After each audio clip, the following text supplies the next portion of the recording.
इस वीडियो में हम जावास्क्रिप्ट के कांस्टेंट कीवर्ड के बारे में पढ़ेंगे।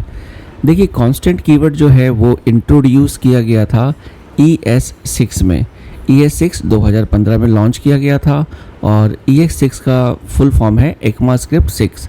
अब कुछ इम्पॉर्टेंट बातें जो कॉन्स्ट से रिलेटेड है वो ये कि कॉन्स्ट वाले जो वेरिएबल्स हैं उनको हम रीडिक्लेयर नहीं कर सकते, रीअसाइन नहीं कर सकते और इनका जो स्कोप होता है वो ब्लॉक स्कोप होता है। अब चलिए एक एक करके समझते हैं। यहाँ पर लिखा है कैन नॉट बी रीअसाइंड। अगर मान लेते हैं हम एक वेरिएबल डिक्लेयर कर रहे हैं कॉन्स्ट का यूज करके, तो कॉन्स्ट पाई इक्वल टू मान लेते हैं ये एक वैल्यू होती है जो मैथ्स में आपने पढ़ा होगा। अगर पाई की वैल्यू हमने कॉन्स्ट के थ्रू डिक्लेयर किया है तो फिर से दोबारा आप पाई इक्वल टू एक नई वैल्यू नहीं लिख सकते, ये एक एरर आता है। ठीक है, तो अगर आपको सही में वैल्यू चेंज करनी है तो आप लेट कीवर्ड यूज कर सकते हो। तो कब हमें कांस्टेंट यूज करना चाहिए? देखिए, कांस्टेंट हमें हमेशा यूज करना चाहिए जब भी हमें पता हो कि हम उसकी वैल्यू चेंज नहीं कर रहे। ओके, तो जैसे कि अगर जैसे एक पाई है, पाई की वैल्यू नॉर्मली हम चेंज नहीं करते क्योंकि ये एक तरह का कांस्टेंट वैल्यू है। पाई की वैल्यू 3.1415 यही होता है, इसको चेंज करने का कोई लॉजिक नहीं है। तो इन केसेस में हम कॉन्स्ट यूज करेंगे। ठीक है, अब नेक्स्ट है हमारा मस्ट बी असाइंड। कभी भी जब हम एक कांस्टेंट वेरिएबल डिक्लेयर करते हैं तो उसकी वैल्यू उसी वक्त देना ज़रूरी है। लेट के केस में ऐसा नहीं था, आप लेट पाई यूज कर सकते थे लेकिन कॉन्स्ट पाई यूज नहीं कर सकते।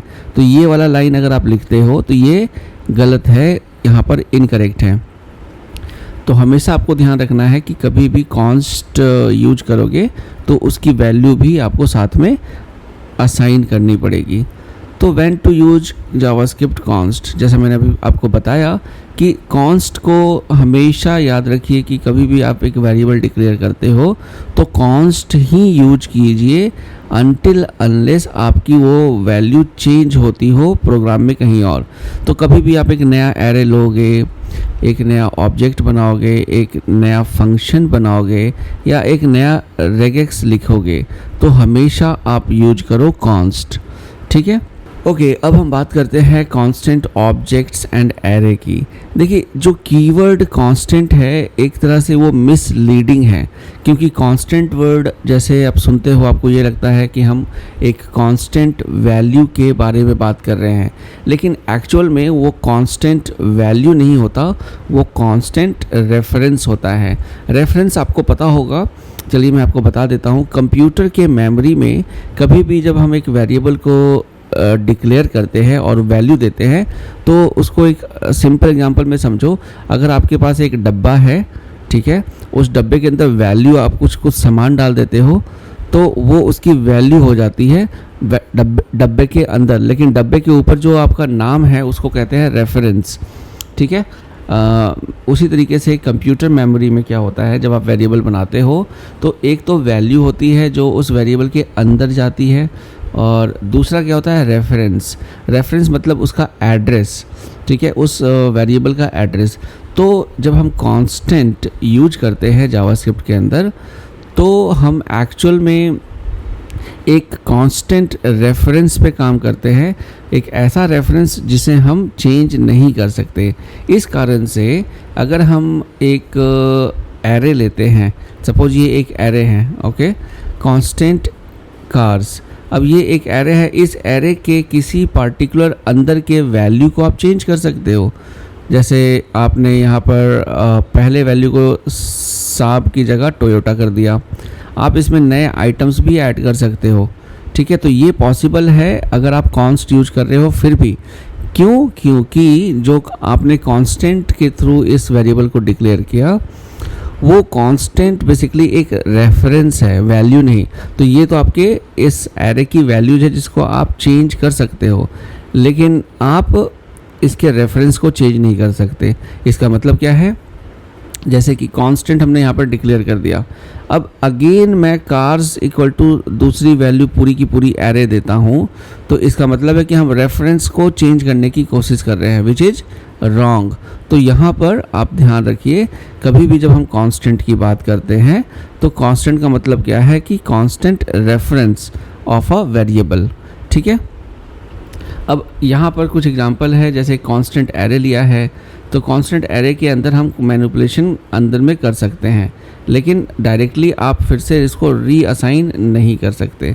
उसी तरीके से ऑब्जेक्ट में कांस्टेंट ऑब्जेक्ट आप एक ले सकते हो और उस कांस्टेंट एरे ऑब्जेक्ट के अंदर आप एक नई प्रॉपर्टी, आप या तो प्रॉपर्टी की वैल्यू चेंज कर सकते हो या एक नया प्रॉपर्टी ऐड कर सकते हो।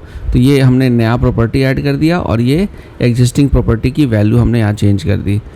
बट अगर हम पूरे कार को फिर से रीअसाइन करते हैं देन दिस इज़ रॉन्ग, वो गलत है अगर आप कॉन्स्ट यूज करते हो। ठीक है, आई होप आपको समझ में आ गया होगा। नहीं समझ में आया हो तो वीडियो को एक दो बार करके आप फिर से देख लेना। और चलिए, अब डिफरेंस क्या है वेयर, लेट और कॉन्स्ट में। ठीक है, ये मैंने पिछली वीडियो में भी आपको बताया था कि वेयर का जो है कोई स्कोप नहीं होता। ठीक है, कोई इसका ब्लॉक लेवल स्कोप नहीं होता, वो ग्लोबल अवेलेबल होता है। लेट और कॉन्स्ट का अपना एक स्कोप होता है, ब्लॉक लेवल।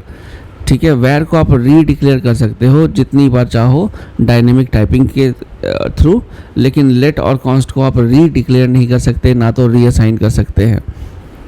ठीक है, लेट को रीअसाइन कर सकते हो, मतलब लेट x इक्वल टू 10 और फिर x इक्वल टू 20 आप कर सकते हो, लेकिन कॉन्स्ट के केस में ऐसा नहीं कर सकते। होस्टिंग की बात करें तो होस्टिंग सिर्फ सपोर्ट करता है वेयर कीवर्ड के अंदर, लेकिन लेट और कॉन्स्ट में होस्टिंग और बाइंड दिस सपोर्ट नहीं करता। मोर डिटेल्स मैं आपको आने वाले वीडियो में बताऊंगा। अब अच्छी और बुरी चीज़ क्या है इनका, देखिए लेट और कॉन्स्ट का ब्लॉक स्कोप होता है विच इज़ गुड। लेट और कॉन्स्ट को रीडिक्लेयर नहीं कर सकते हैं, वो भी अच्छी चीज़ है। ठीक है, लेट और कॉन्स्ट को यूज करने से पहले आपको डिक्लेयर करना पड़ता है।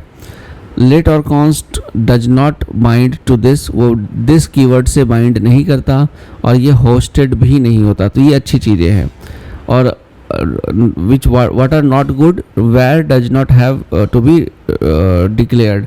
तो देखिए वेयर तो हम वैसे भी यूज नहीं करने वाले हैं, तो दिस इज़ ऑल गुड, हमें वेयर यूज नहीं करना मॉडर्न जावास्क्रिप्ट में। ठीक है, ब्राउज़र सपोर्ट में यहाँ पर दिया हुआ है, आप देख लीजिएगा किन ब्राउज़र्स में लेट और कॉन्स्ट कीवर्ड यूज किया जाता है। ब्लॉक स्कोप, जैसा मैंने आपको पिछली वीडियो में बताया था, यहाँ पर हम देख लेते हैं कुछ एग्जांपल्स जिसमें कॉन्स्ट यूज किया है हमने एक ब्लॉक स्कोप में।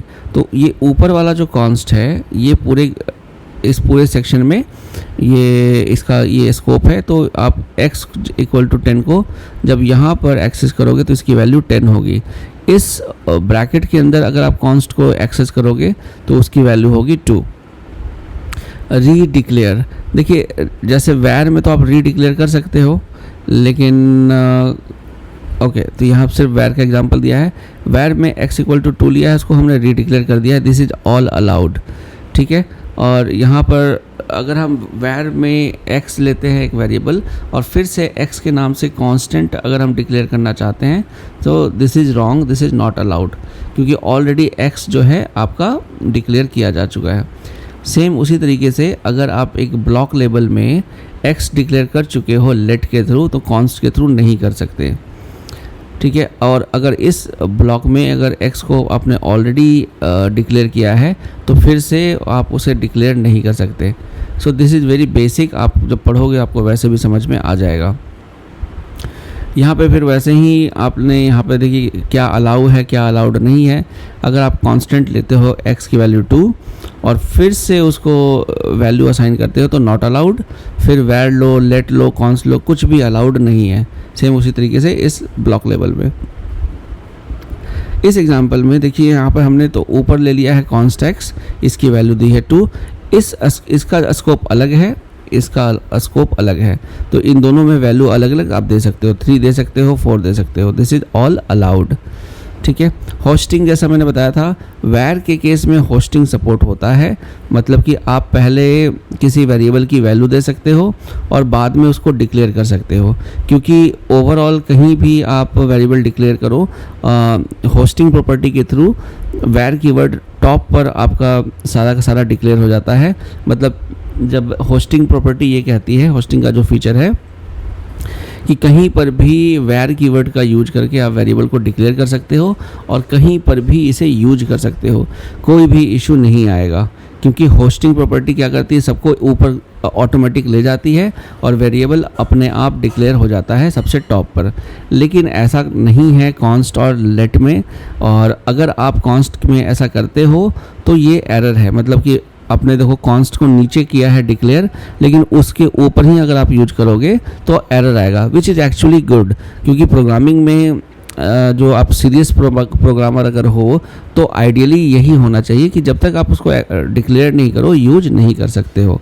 तो ये था दोस्तों जावास्क्रिप्ट कॉन्स्ट कीवर्ड के बारे में वीडियो। आई होप आपको ये वीडियो अच्छी लगी होगी। वीडियो अच्छी लगी हो तो चैनल को सब्सक्राइब करें, दोस्तों में इस वीडियो को शेयर करें ताकि उनकी नॉलेज भी आप बढ़ा सको। तो चलिए मिलता हूँ नेक्स्ट वीडियो में।